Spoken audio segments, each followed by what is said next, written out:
원판을 사시는 분들은 또 사실 그렇게 많지는 않고, 원판은 또 비싸기 때문에, 그때 뭐 LP 한 장에 뭐 천 몇백 원 하고 그럴 때인데 거의 10배가 되는 거를 갖다가 일반인들이 사기는 굉장히 힘들었죠.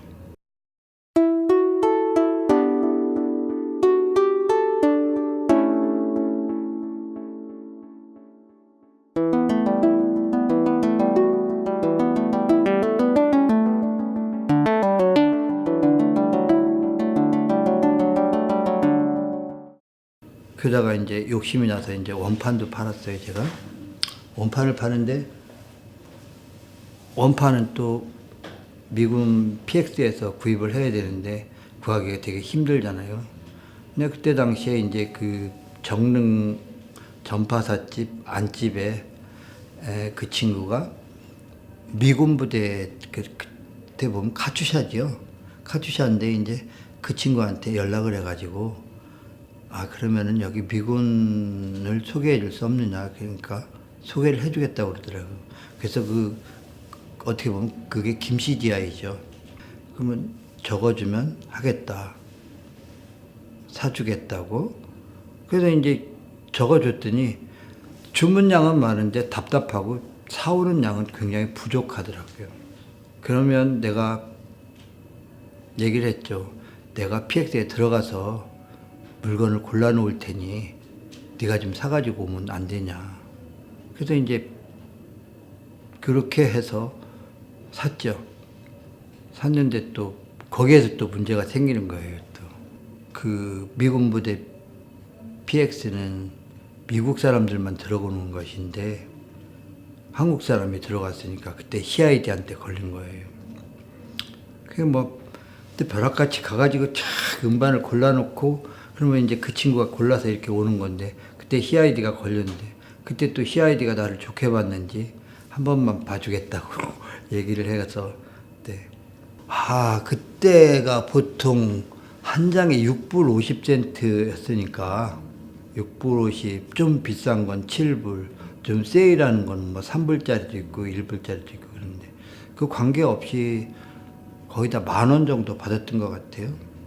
그때 1불에 얼마였던가 기억이 잘 안 나는데 한 600원, 700원 하지 않았나 이런 생각이 들어요. 한국에서 뭐 좀 힘 좀 있고 돈 좀 있는 사람들이 전부 다 원판을 샀잖아요. 근데 그 원판은 갖다 놓으면 전부 다 불티나도록 다 팔렸죠. 근데 또 이쪽 카네기에서 원판을 팔고 백판을 팔고 그런다고 이제 누가 신고를 했어요. 신고를 해서 뭐 이쪽 뒤편에 집을 얻어가지고 거기에다가 이제 원판을 보관하고 있었는데 집까지 알아가지고 세관에서 다 뺏어가더라고요, 전부 다. 그래서 한번 되게 혼난 적이 있죠. 그때 당시 제가 음반으로 좀 많이 샀던 게 이런 조지 윈스턴 같은 것들도 나왔었고 팬 메스니, 마일스 데이비스 이런 음반들이 많이 있어서 그러다가 이제 본사에서 이제 사장님들을 만나고 그래서 내가 원판을 이렇게 취급해 보니까 그 사장님들한테 이러이러 음반들이 당신네 회사 소속인데 이런 거 한번 제작해 보면 어떻겠느냐 해서 그 다음에 이제 그때 당시 이제 그 조지 윈스턴 같은 음반을 발매를 하기 시작했죠. 나이스 앤슬린이 성음사하고 제작 의뢰를 시켰죠. 제작 의뢰를 시켜서 조건이 우리 바로크 레코드에서 일주일 먼저 판매하는 조건으로 이제 시작을 했죠.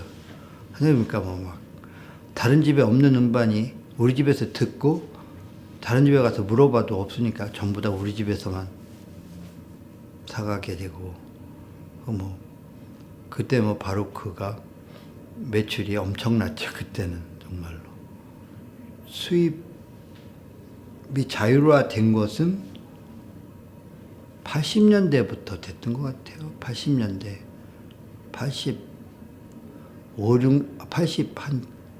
6년 그 정도의 원판 뭐